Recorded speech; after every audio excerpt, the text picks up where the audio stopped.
Hello, everyone, and welcome back to our virtual Mishnah Berurah here. We are holding today we're in Mishnah Berurah Chelik Hey, Samach Beis, Amen Aleph. We're continuing Hilchos Pesach, and we're holding in Siman Tuf Samach Aleph, and we are continuing Seif Hey. We're in the middle of Seif Hey. Yesterday, we spoke about the halachas of a matzah kfula, a matzah that has a fold in it. Today, we're going to move on to another commonly known problem, chash of a problem in a matzah nefucha, a matzah that has swelled up. And we're going to discuss in the Mishnah Berurah precisely what does this mean that it swelled up. Says the Amma on the top of Samach Beis Amud Aleph, matzah nefucha be'emtza isa asura. A matzah that has swelled up in its center is prohibited. It's asur. Now, let's take a look precisely at what this means. Says the Mishnah Berurah in Eis Katan Lamed Gimel, nefucha, it has puffed up. What does this mean? Says the Chavetz Chaim, yesh bazeh shnei pirushim. When it comes to what exactly is meant by a matzah nefucha, we have two different pirushim given to us. The first one, he says, is aleph, shenechlika avi hamatzah be'emtza, that the thickness of the matzah became split in its center. Now, what does this mean, that it became split? So before we continue the words of the Chavetz Chaim, I want you to imagine a pita. When you have a pita and you cut the pita open, you could go inside, there's a pocket. So the top layer and the bottom layer of the pita are separated. So in this first shot, the Mishnah Berurah says, what's a matzah nefucha? Shenechleka avi hamatzah be'emtza. The thickness of the matzah became split in its center. V'chelek ha'elyain ala lamayla, so that the top layer has gone up, and now you have an empty space between the bottom layer and the top layer. That's the first pirush that we have, the first explanation that we have in what's meant by a matzah nefucha. Now, why is this considered problematic? So what if it's swelled up, if it's split like that a little bit? Why is that a problem? It would seem that the fear over here is, why did it swell? Why did it expand? And why do you have this air pocket in the center? The fear is that that is a siman of chimutz, that's a sign that chimutz, leavening, has begun to take place. And that's why the matzah swelled up, because it's actually rising. That's the first pirush. Now the Chavetz Chaim continues and he says, Beis, the second explanation of a matzah nefucha is, shaloi nechleka klal. The thickness of the matzah did not become split and separated at all. It's not that we have two separate layers with a pocket. Ella shetafach guf hamatzah be'emtza isa. What happened is the middle of the matzah became puffy. When you cut open a challah and you look at the texture of the interior of a challah or the interior of a bread, of a rye bread, it's like spongy. You have little air pockets dispersed between the dough. So the second shot over here of a matzah nefucha is that in the middle of the matzah became puffy, like bread. And now the center of the matzah is thicker than the rest of the matzah. And which, if you think about it, think about a bread. When you bake a bread, it's thinner at the ends and it's higher in the middle. The center of the matzah expands and rises more than the sides do. So according to this second pirush, what's a nefucha? A nefucha is that at the center of the matzah actually became puffy like bread. Now, if that's pshat in a matzah nefucha, we could certainly understand what the chash is, what the concern is.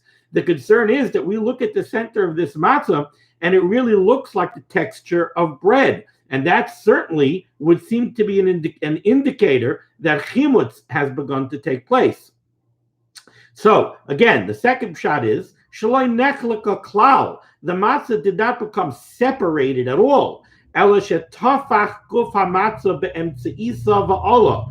Rather, what happened is that at the center, the matzah became puffy, and it thickened. It became thicker than the rest of the matzah, k'moi belechem, similar to what takes place in regular chametz stick of bread. Shemes chametz, it becomes chametz, it leavens, it rises.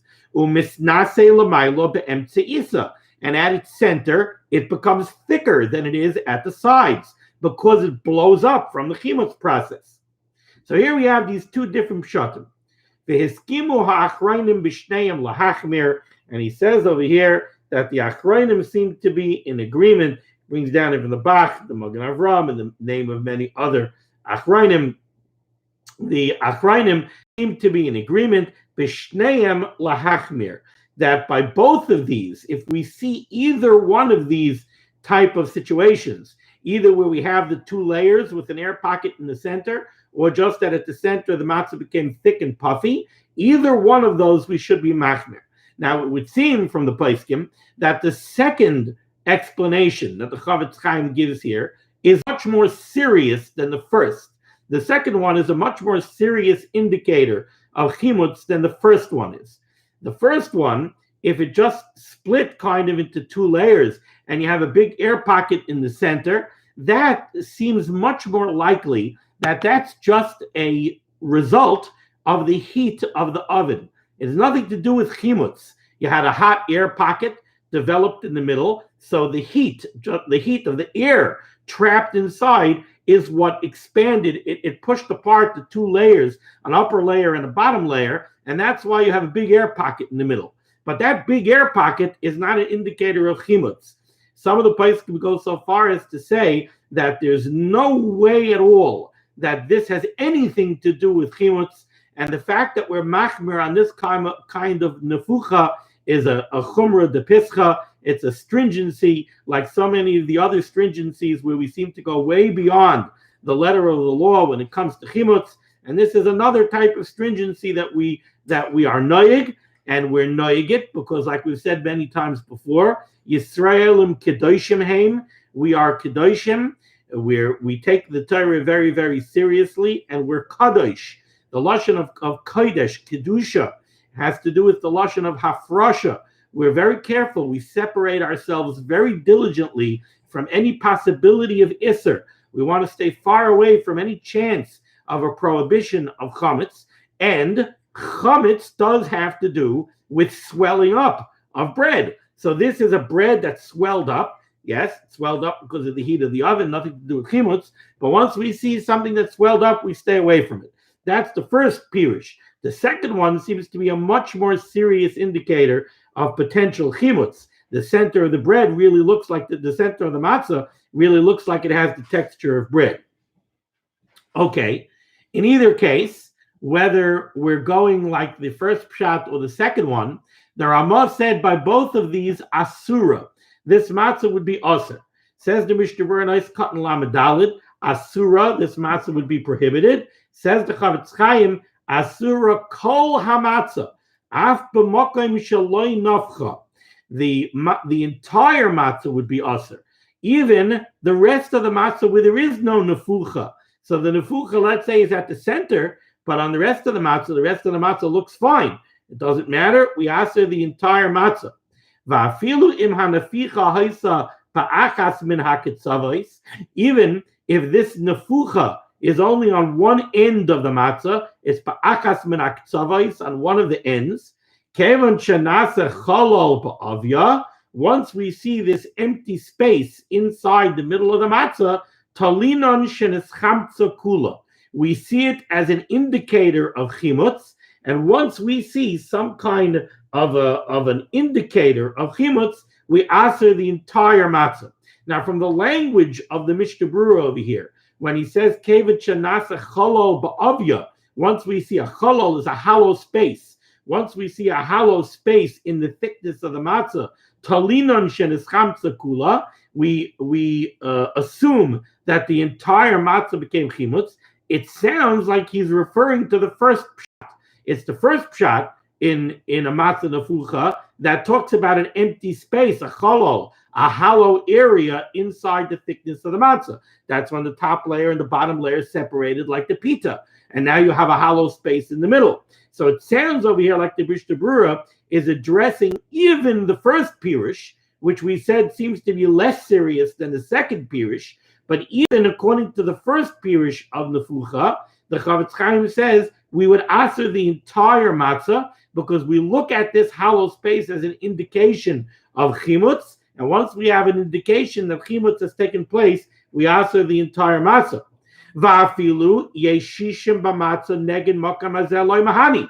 And even if this area that's nafuach, this area where we have this open space in the middle of the matzah is very small, and you definitely have shishim, you have 60 in the rest of the matzah that shows no sign of chimutz. Against this area of the matzah that doesn't help you.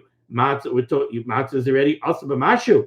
Chametz is asa b'mashu. But forget even that chametz is asa b'mashu on Pesach. The Chavetz Chaim says vein chiluk bein kaidem Pesach le b'Pesach. It doesn't matter if this happened on Pesach or 2 months before Pesach.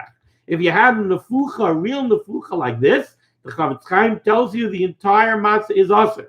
Now this is different than the halacha that we saw yesterday by a kfula, by a folded matzah.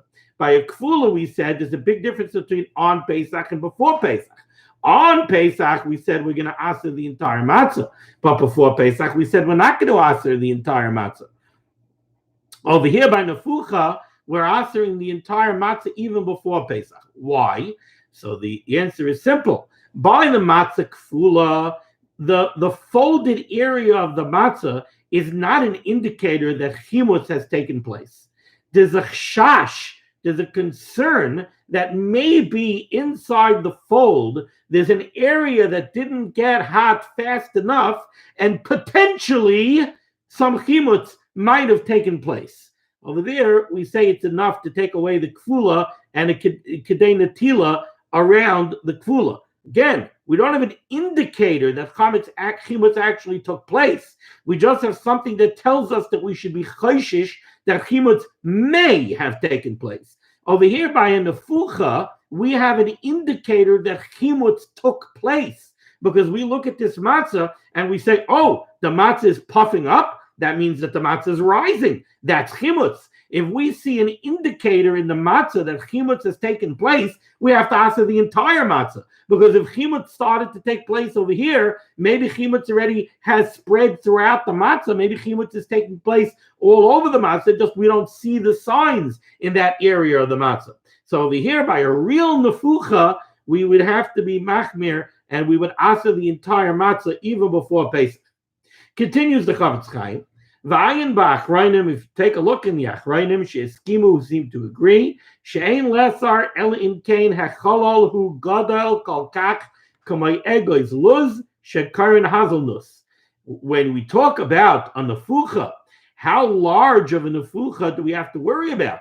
Do we have to look at this matzah with a magnifying glass and say, ooh, look at that. There's a half a centimeter area in the middle of the matzah over here that's a little bit thicker. So says the Chavetz Chaim, no. When we talk about this nefucha, it's only a concern if it's the size of a hazelnut.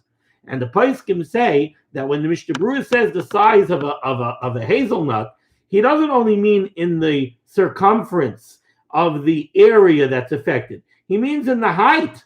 When we talk about the matzah, let's say we're talking about the first pshat, where there's a bottom layer and a top layer, and separated, so that in the middle of the matzah is high with a hollow space in between. How much height are we talking about? We're talking about the height of a hazelnut. We're not talking about, a tenth of a centimeter over there that's a bit higher. We're talking about the size of a hazelnut.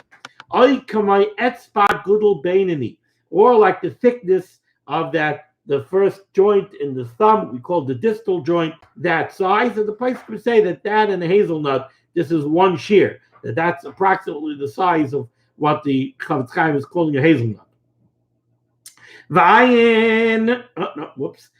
Says the Mishnah Berurah. V'dafka kisha'ola achela ke'elyon min hamatzah begoiva lamayla. With this concern of the nefucha is when we see, either according to the first pshat, that the top layer is separated from the bottom layer, and the top layer actually rose up, and that's how a hollow space is being created. If the matzah would be flat, so even if there is a top layer and a bottom layer, it's flat, there's no empty space. How is there a hollow? There's a hollow because the top layer rose up. So now there's a hollow in between the top layer and the bottom layer. So when we talk about a nefucha, we're talking about where the top layer of the matzah actually rose up and created an empty space. However, if that didn't happen, if the top surface of the matzah is completely level, completely flat, but within the thickness of the matzah, yesh nekev cholol kishir shenis boyer. You look at the thickness of the matzah, and you see that within the thickness of the matzah, there's a hollow that's the size of a hazelnut. But again, the top surface of the matzah is completely flat. It's completely level. So nothing swelled up. It just happens to be that in the thickness of the matzah, there's an empty little spot. There's an empty hollow in the thickness of the matzah. Now, it's difficult for us to envision this because we're used to our thin matzahs. But if you imagine a Sephardi matzah, imagine a nice thick lafa, or even, not one of the necessarily the commercial pitas, which are pretty flat. But imagine like one of those like real fresh pitas that you get from the places where they make them in front of you in those little ovens. So it's a nice, thick, puffy pita. And imagine if you would cut the pita open. You cut the pita in half and look at a cross section of the thickness of the pita, and there's a hollow. So imagine a hollow in the thickness of the pita. It's the size of a hazelnut. So again, with our thin matzahs, this is hard to imagine. But with a thick matzah, and pashtus, that seems to be what he's addressing over here. If you have a thick matzah, so you could have a hollowed out area in the thickness of the matzah. Says the Mishnah Berurah, that's not a concern of a nefucha. If the upper surface did not rise up, and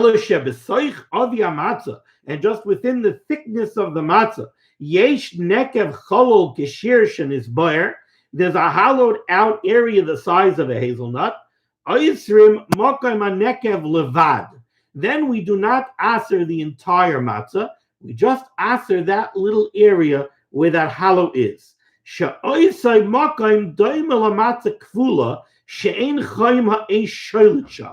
Suddenly now, he's saying that in that situation, we're not really looking at it as a chash of chimutz. We're not looking at it as a siman that chimutz has taken place in the dough, as much as we have a different concern that in that hollow area, somehow maybe the heat didn't penetrate.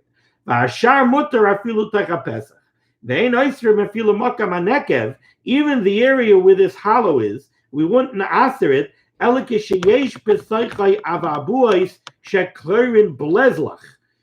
has some kind of bubbles. And to me, I hope I'm understanding this correctly. To me, it sounds like what the Chavetz Chaim is saying. I'm looking at that picture of the Chavetz Chaim again, and I'm hoping I'm mispelled that I'm getting this right. It sounds to me that what he means is, if we just have a little open area within the thickness of the matzah, then we're not going to worry. When we worry is if we look at that hollow and it has like little compartments, little bubbles, so that there is like a skin, a little, membrane of dough separating one little compartment of the hollow from the other one. That's a siman of chimutz. Because again, look at the interior of bread. When bread rises, it usually does not rise with big open areas in the middle of the bread. It rises with little interspersed bubbles. Aval imhu chalak, if the interior walls of this hollow are smooth, mutter. V'im yesh b'matzah shnei nekavim, nekev b'seich nekev, if there are two such hollows right next to each other, chayshish and less or kula, that looks more like a siman of chametz, and then we would aser the entire matzah. All of these concerns about a nefucha are only if this nefucha happened when the matzah was baked, when we put the matzah in the oven to bake it. But if you baked the matzah is a finished product. Now you took the matzah, tachu oisa b'shuman, and now you took the baked matzah and you smeared some oil or some fat on the matzah. And now you put it back in the oven, and now it's swelled up. Then it's zichamuter. Because again, the whole shash over here of the nefucha is that the nefucha might be a siman of chimutz. It might be a sign that chimutz has taken place. But if you baked the matzah to perfection, so chimutz is over. It's a baked matzah. You can't have chimutz anymore. If now you took it, you stuck it in the oven because you put some spices on it, you smeared some oil on it, you want to heat it up, it can't become chametz now. So if it became an nefucha now, we're not concerned. Continues the Rama on the bottom line. Aval im Allah aleha krum. So far, we're talking about this problem of a nefucha.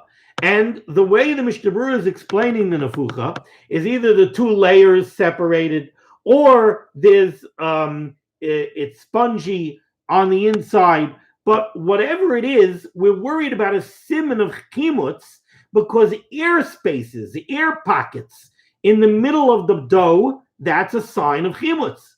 Says the Ramah, that's only talking about when we have this kind of hollow, this kind of airspace in the middle of the matzah, a gap.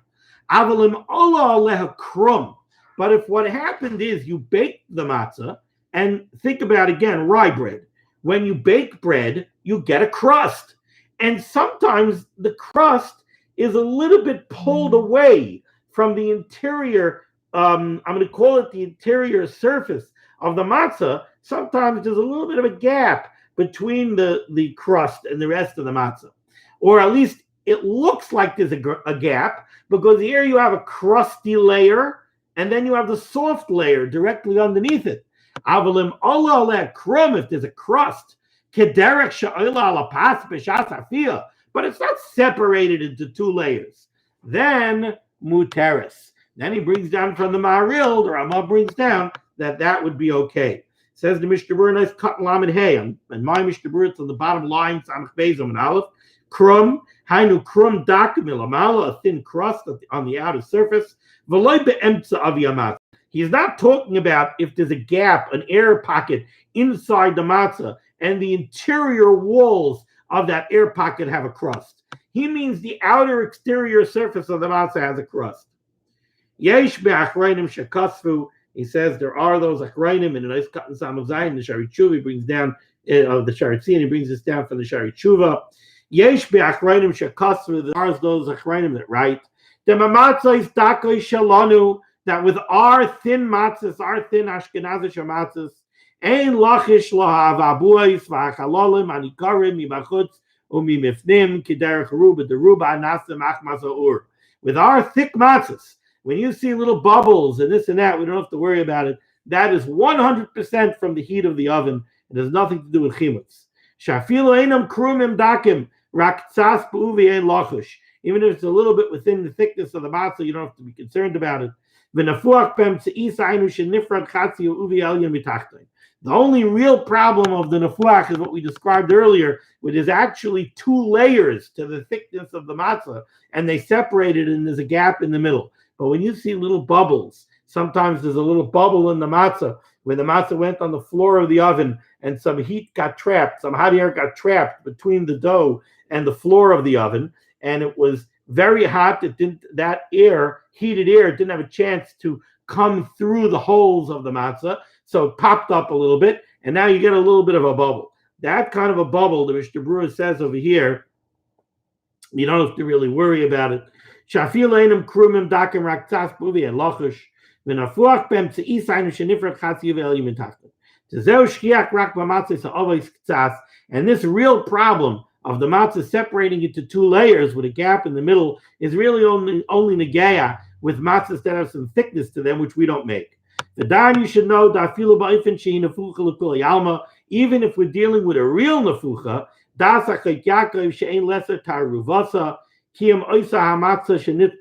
we wouldn't answer a taruvus. So if we had a real nefucha of the type that we described here, where we have the two layers with an air gap in the middle, and you saw the nefucha and you said, wow, this is a real nefucha that the Mishnah Berurah talks about. And then somehow you put the matzah down and it gets mixed up into a whole basket of matzahs, and maybe it breaks and now you can't even see the nefucha anymore. Do you have to worry about a taruvus? Do you have to worry now you have a taruvus of chametz? The Mishnah Berurah says, no, this is a chumrah, and it's not something that we really have to be concerned with to answer the taruvas. The same thing is true by kfula. You're not going to answer a mixture. By nefucha, the El Yerabba is machmer, and he does answer a taruvas. But certainly we wouldn't answer hana. He says you could rule leniently by hana. Ayin sham. Certainly, if you have the Chavetz Chaim says it would seem to him that if you have shishim keneged the kfula, the nefucha, you could be mekel. Over proper kikin dakin kamamasa shalanu for sure by our thin matzahs afilu misha yirtz lahachmer. Even if you're going to be machmer, al kalpanim ein lahachmer b'taruvas kedasach Yaakov. You certainly should not be machmer to the extent that you're going to aser a taruvas, a mixture of one of these nefuchas. Okay, we're actually going to stop over here for today. We'll continue tomorrow, Mitzvah Hashem, on Samach Beis, on Beis. We covered a decent amount of the Mishnah Berurah, so hopefully we'll get a chance to pick up a little bit of lost ground. Thank you so much for joining me for this Torah learning. The schus of Limud HaTorah should be Megan and God's Klal Yisrael. Rabbi Hashem should send Yeshuas and Refuahs to those who need it. And I keep on saying we should be mispal not just for the end of this, but we should be mispal for the Geula Shlema B'Karev, a chance to be mispal and have our tefillas really go into the kachim, chance to bring karbos, to know what it means to really come to the Beis Hamikdash and bring a carbon and gain a kapara on anything that you might have done. Thank you so much. Be well.